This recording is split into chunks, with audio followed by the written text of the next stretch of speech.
Hey guys, welcome to the podcast. This week I wanted to talk about food intolerances and different things that can be done to help with that.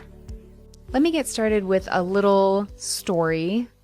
I was working with some parents recently. We'll say mom's name was Liz, and for the purposes of the story, we'll leave it just with mom. And her son, Tim. And their story begins when Tim was really young and he was starting to eat regular foods. He was starting to self-feed. So we were, weaning off breast milk and formula, and we were beginning to create eating habits with parents. And what Liz had decided to do is that, she was a pretty busy mom. She had 4 other kids who were older, and their eating habits in the home were a standard American diet, and she had no problems with having her children eventually adopt, eating, vegetables occasionally, or for dinners or whatever, starting with self-feeding with, cereals and other little snack items that dissolve easily in the mouth and all of those things. And so she continued to do that with her son, Tim, who at the time she wasn't aware had autism, had not been diagnosed yet. And so she did that, and he started to self-feed, and it looked like swallowing was going really well. Everything was great. Fast forward a couple months, and Tim is, slow to be talking. He's very restrictive in his eating patterns. In fact, he only eats cheese and cereal and only drinks chocolate milk. And at this point, on top of his diagnosis, he is at the 99th percentile for weight. And so he's a really, really chunky little guy. And doctors are starting to tell her that, this isn't good. We need to be watching what he's eating. He needs more vegetables. He definitely needs a more balanced diet. They were worried about him intaking enough vitamins and nutrients, especially as his body was still developing. And so Liz decided that she was going to start, the meal replacement, the Pediasures and all of those things, because they had all of the vitamins and minerals that were required for the day, and they came in a chocolate flavor. So that became his new chocolate milk, and he would drink it from a bottle. And that was good for the time being. And as Tim continued to grow, his diagnosis became more and more apparent, and she reached out to healthcare providers to see what could be done to help him in various different ways. And he had, a lot of different problem behavior, and a lot of different food refusal at this point. And she came across my path and asked for my help. And this is something that it's a really interesting story, because I feel like this happens quite often where parents will go from one thing to the next, one problem will begin and then you will fix it with, a meal replacement, and then you'll fix it with, something else that doesn't quite solve the problem and doesn't quite teach what the actual needed behavior is of just eating a more balanced diet and being okay with new foods and new textures, but is something similar to what they already eat that's just a little bit better, but essentially the same. And I sat her down and I had, a conversation with her about food programming and about how simple it really can be. And the interesting thing about all of this is that there's a lot of different myths going on about food. And let me just kind of like debunk a couple of those right now. So there's some myths about food consumption and about preferences for food.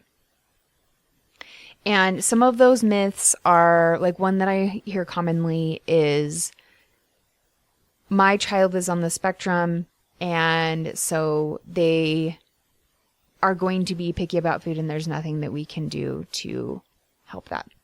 Another one that I frequently hear is, my child can't tolerate certain textures, and that's just kind of how it is. So they will never be able to tolerate pudding or whatever item. And then there are various couple others that are kind of similar in nature, but the science says that food preferences and taste preferences are very, very teachable. They're very malleable.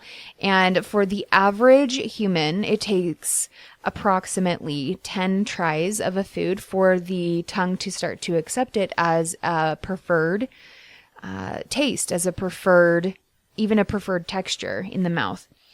And those on the spectrum can be anywhere from that 10 to 30 trials of that item.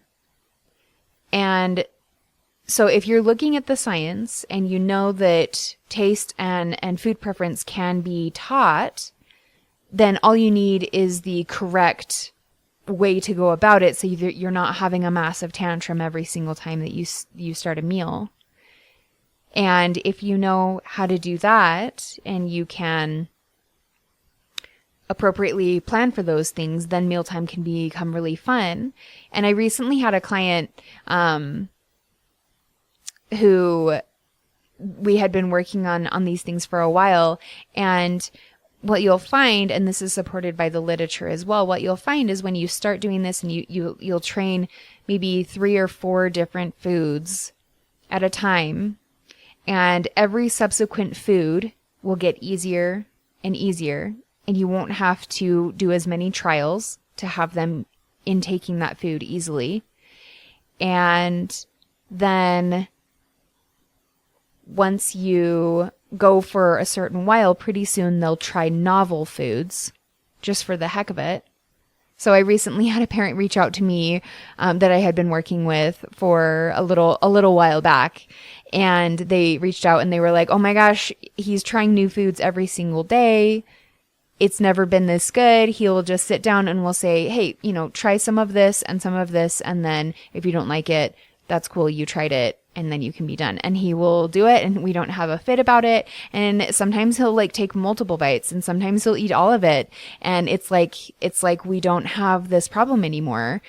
And that's the reality of food programming. So sometimes, when you start off and they're young enough, I have a lot of parents who will start with a really, really varied diet, and will start, introducing a lot of new foods and vegetables in a really, really balanced way. And they themselves eat in a really, really balanced way to model that behavior.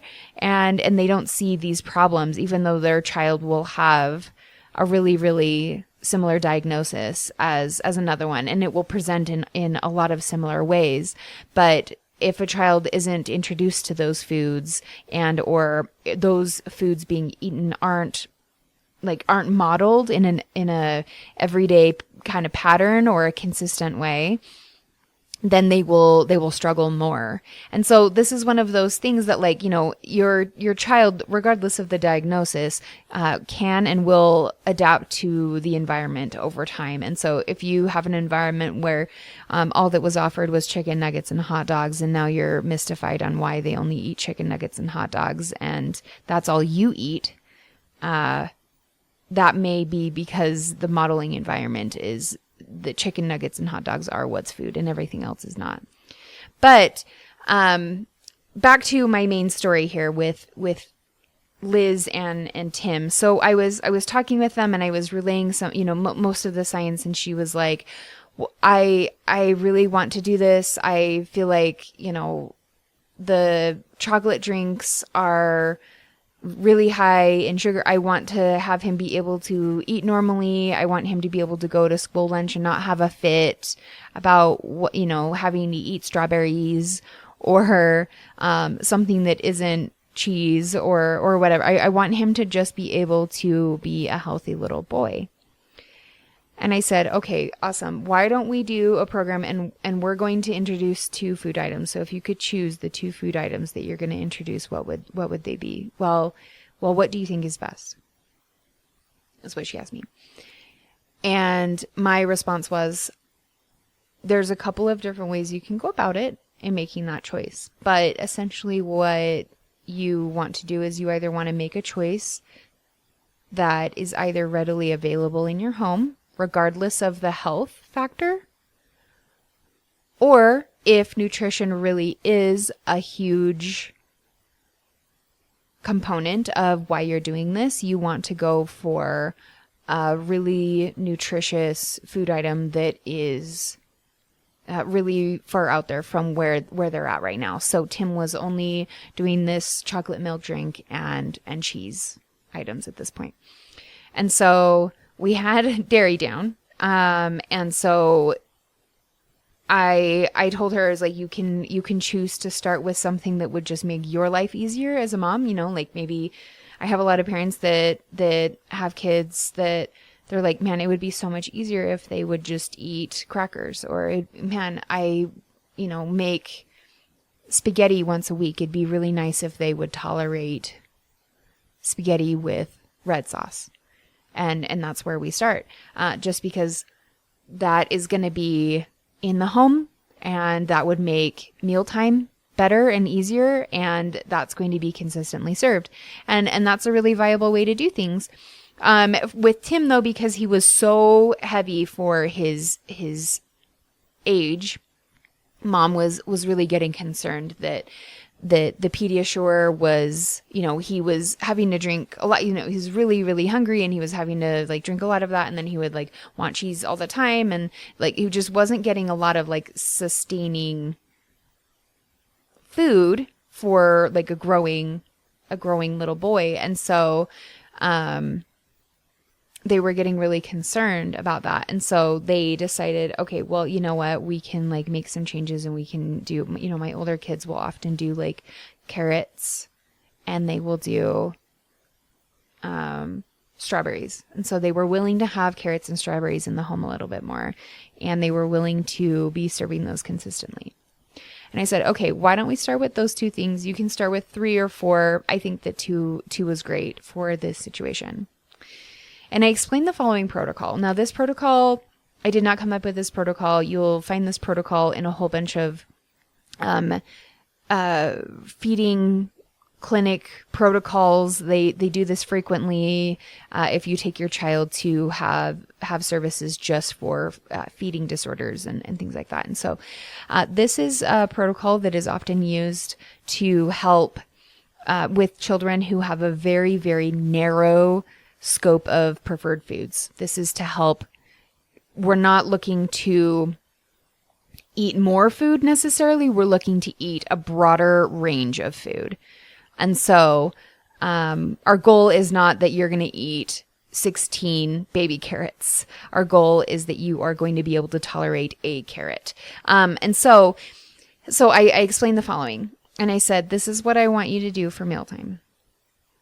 I want you to have 2 plates set out for you and Tim. And every single time that you have mealtime, what you're going to do is you're going to set a timer for 15 minutes.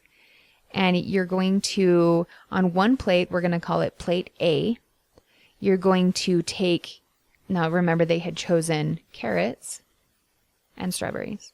And I said, what I want you to do is I want you to take those carrots and I want you to cut them up to rice size portions. Okay. So we're not going to eat a whole carrot because that's a really big ask for a child who will not eat vegetables. That is a huge ask.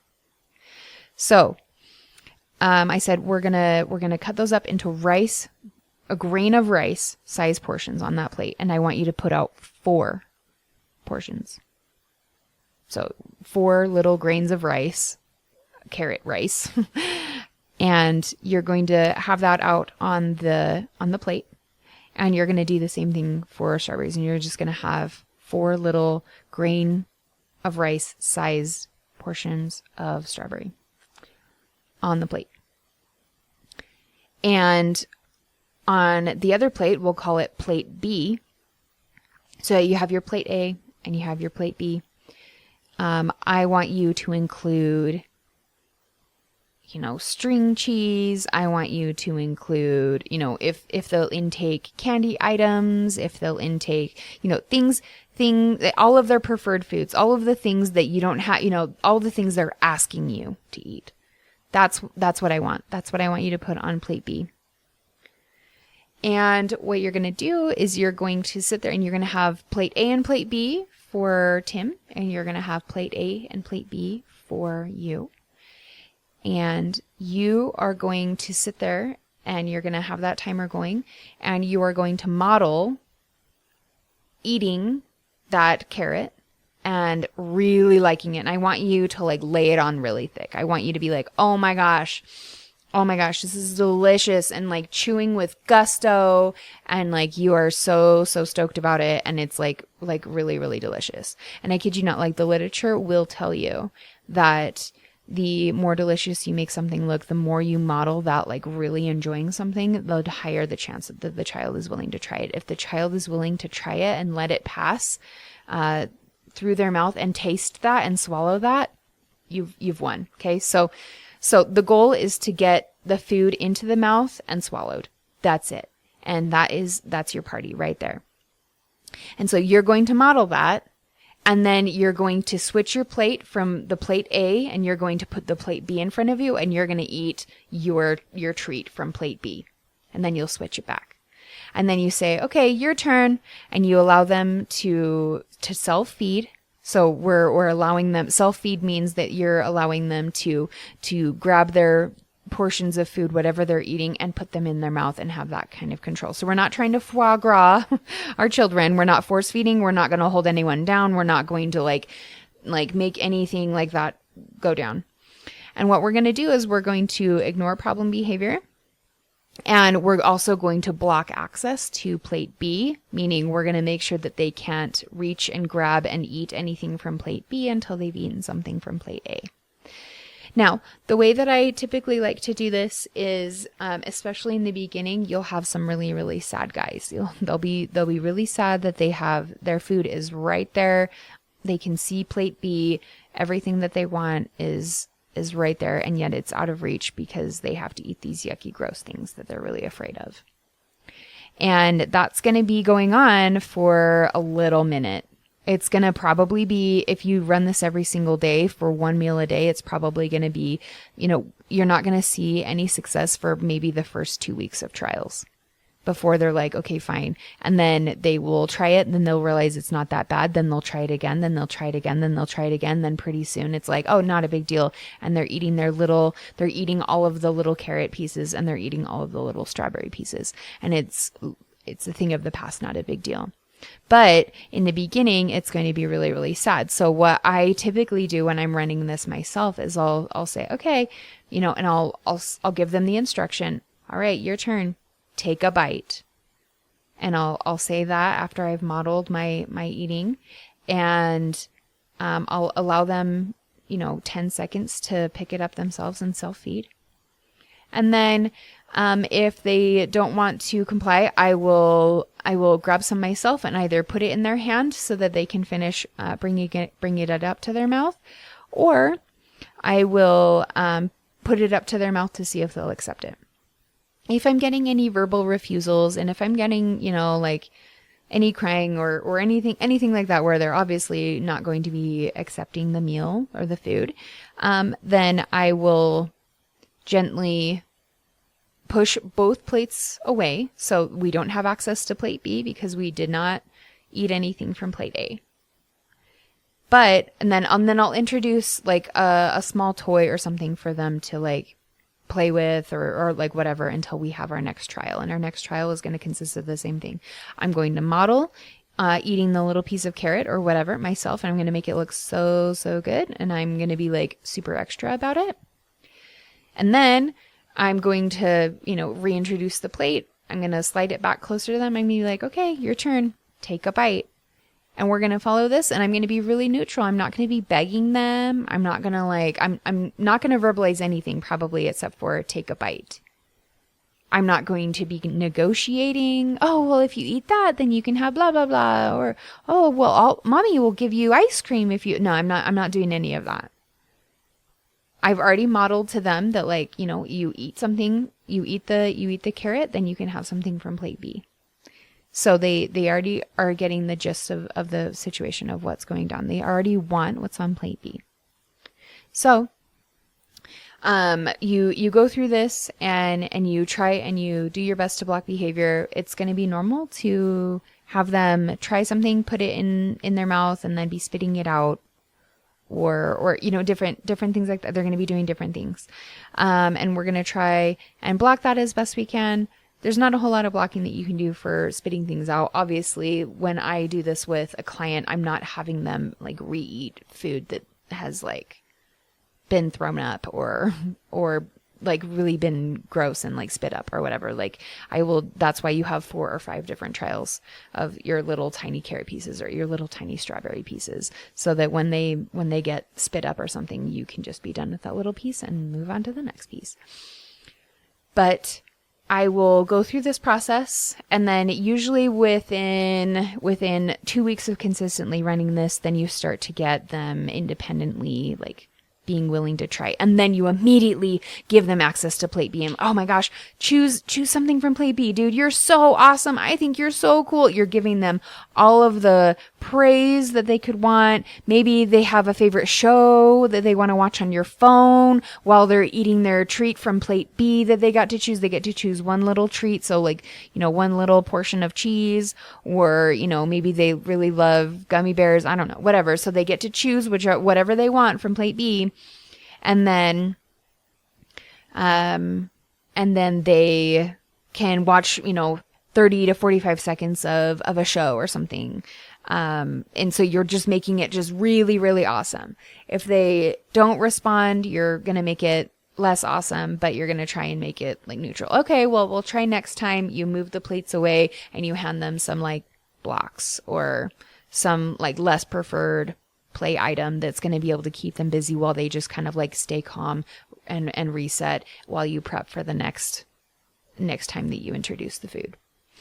But if they're earning that party, then you want it to be an absolute party. You want to pair everything that they love. They love watching Cocomelon or whatever show or movie that they love. Okay, we're going to put that on for 45 seconds while they're having their plate B because they went through plate A. So you're trying to connect carrots or strawberries in this situation to everything that they love. And within a couple of trials, you'll see them very, very independently intaking that, because now they have the pattern down. And it turns out that if you put a little bit of carrot in your mouth and you wash it down with a gummy bear, it's really not that bad. It's really not that bad. Okay. And so she's like, okay, I think I can do that. Within 2 weeks, she was messaging me, oh my gosh, he just ate 4 pieces of carrot and he ate 2 pieces of strawberry and we didn't have any screaming at all. And I just I let him watch the whole Frozen movie and it was beautiful. And, I'm so stoked. And so that continued for the whole next week. And I was like, I really think that he's ready for the next step. Oh, well, what's the next step? Well, awesome. We're obviously going to have him eating closer to regular portions of carrots, right? Because you can't, these rice-sized portions aren't going to work. And so what we did is over the weeks, we gradually increased the portion size. We went from rice size to pea size to quarter cuts of baby carrots to half a baby carrot to a whole baby carrot to, a much larger carrot, etc. You know what I'm saying? So you would increase the size, but not too quickly, because at any point it can become really, really overwhelming. to the child. And so you want to take your time with this and make sure that they have a couple really great trials under their belt where they're just like really comfortable, just like self-feeding on those carrots or self-feeding on those strawberries or whatever it is. And then you up the size of the food until they're eating an entire strawberry or a half a strawberry or whatever they can fit in their mouth safely without choking. And you do that. And then when they've mastered that, then you start to change the texture. So maybe now we have boiled carrots that are softer. Or maybe, I don't know, you can do different things with this. Or maybe it's on some kind of sauce or something, or it starts to look different or whatever. And so you'll start to vary that out and you'll start to like do these things. Or you can introduce a new food. So, at that point, I recommended, okay, well, why don't we do something that's really easily accessible for you? And then why don't we choose like another vegetable or a fruit? So we chose apples and we chose chicken nuggets because a lot of her other children were eating chicken nuggets every day for lunch. And so that was going to be really, really accessible. And so we did the same thing with chicken nuggets. Well, Speed through a couple weeks, and he was starting to eat, small portions of chicken nuggets, and those apple slices were coming along, like small portions of apple were coming along really, really well. And Mom commented to me like, oh, it's really true. Like this is going so much easier than it did the first time. But she had to go through like a couple of days of him being like, what? Apples and chicken nuggets? I'm not eating this. I'm not doing this. And she was like really disheartened there for a couple of days and had to like really manage her mind around, all of the thoughts of like, this is never going to work. This is, he's never going to eat normal, blah, blah, blah. All of these thoughts that she was having. And she had to trust that process that she had completed before. And he was able to gain apples and chicken nuggets much faster than he was the first two items that they tried. And then pretty soon she started to realize that he was a lot more like she had made Jell-O one day and she was eating it on the couch and it wasn't even mealtime, but she knew that he wasn't gonna go for that because that wasn't his like main food types and it wasn't within one of the food types that they had worked on. And she was just eating it and he came up to her and he requested to have some and he tried some and he swallowed it. And then he like had 3 bites of it before he was not interested anymore. And she was like, that has never happened before. That never happened. If it wasn't cheese and if it wasn't chocolate milk, it just never, ever, ever happened before. And then I recommended to her at that point because they were still really concerned about like his weight and all of these things. I recommended that they cut back on some of the Pediasure. And I know that sometimes that is really, really scary because sometimes that can be the only way that they're getting vitamins and minerals. And I was like, well, if there's a little bit of deprivation and hunger, just a little bit, sometimes you can up the amount of vegetables and other food items in there because they are just by nature of them being hungry. And that also, when we did that sped up the process of him wanting to intake chicken nuggets, of him wanting to have more strawberries and like eating whole carrots all the time for snacks and different things like that. Just because he was a lot more hungry because he wasn't having access to that chocolate milk all the time. And this is something that can also be done with liquids as well. You can do this easily with water, if you're trying to train water or some other type of juice, or you're just trying to get away from chocolate milk. And similar processes can be done. You can, have a little bit of water in a spoon and you'll have them like intake water through a spoon. And it will start with like droplet sizes to a little bit larger than they can have, chocolate milk as their, reinforcing drink, or even, you could have, regular plate B stuff that has worked for your child in the past as well. So, that's what I recommended to Liz and Tim. And now, I mean, I mean, it's definitely a work in progress, but it's a work in progress that Liz understands how to do, and she doesn't feel like she's trapped and like her son is not going to be able to eat normally and is a nightmare around mealtime. It's one of those things that it's starting to grow into. Look how many things he can eat. Look how he's trying new things. Look how, and this is starting to become one of Tim's strengths because they practice so much, and it's like, it's like a muscle, and you work it out and you get used to the pattern of trying new things, and pretty soon trying new things becomes something that you're really, really good at. And that's something that Tim has been able to do because Mom was really, really consistent and really desired this result. And so it's one of those things that, like, this is not something that you have to feel hopeless about. This is something that can be taught. I mean, if you do it the right way, you can do it without tears and without tantrums and without a lot of screaming and crying and holding anyone down, and definitely without force feeding anyone. This can be done with your child feeling like it's their decision to eat these foods, and it was their idea to do this, and it was fully rewarded every step of the way. And pretty soon you'll find yourself in one of those situations where you look over and you realize that, oh my gosh, my child will eat almost anything now, and food texture isn't an issue anymore, and we can go to a restaurant and I can order something and share it with them, and they're not going to have, they're going to be able to try it, and maybe they won't love it, and that's okay, but they're going to be able to try it, and we're not going to have a fit. And that's one of those things that, mealtime can be such a, you hear about the government saying like, oh, make sure you always eat together, whatever. And for a lot of parents, mealtime can be something that's really, really stressful. And especially if you're trying to foster healthy habits, or you're trying to fix unhealthy habits that have started or have formed, or you just have a really, really picky child. And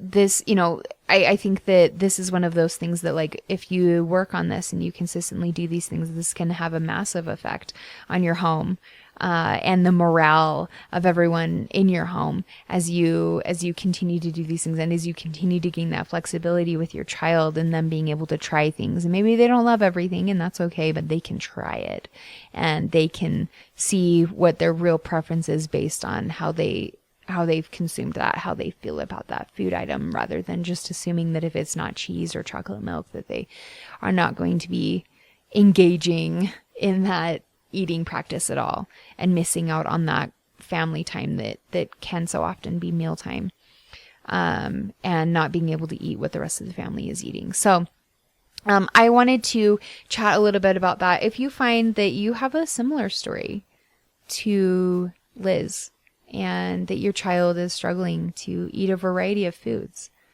or you're concerned about their ability to try new food textures, or this is limiting in how they interact in their environment because they're so limited in their food preferences, and you're just not quite sure, or you're, afraid to maybe make a mistake about how to implement something like this and how to gain that kind of flexibility. Or maybe you've tried and it's just not working and you feel like you need some extra guidance.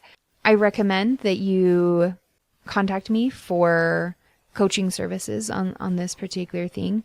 My link is in the show notes. So go ahead and follow those links there, and you can contact me anytime for a free consult on coaching, where I can talk with you and see what you've done, what I would recommend, and if coaching is right for you, and if that would be something that would be helpful for you and your family, to be able to have a healthier relationship with food all around, and help your child to be able to be flexible and to not be so confined by this tiny array of food items that they're okay eating right now. If that's something that interests you, I highly recommend you follow the links down below. I also have an Instagram account that's linked down below, that I frequently post on. And I have a website that will be coming up soon that we'll have a whole bunch of different courses that will explain these things as well. If you're not necessarily into like the deep dive and the, deep, quick, fast results with coaching, but the, more intensive experience where I'm doing a lot of teaching and I'm doing a lot of active helping in making sure that everything is set up perfectly for your environment and for your home, but you feel like you could use something like a general course and then be able to figure it out on your own. Those will become available very soon as well. So I encourage you guys to check those things out. And then I will be talking to you next week. For those that tuned in, thanks so much for listening. If you have a question you'd like us to talk about, please send it to us at famframing@gmail.com. That's famframing@gmail.com. Also check out our social media for more great tips and resources. Thanks again, and we'll catch you next week.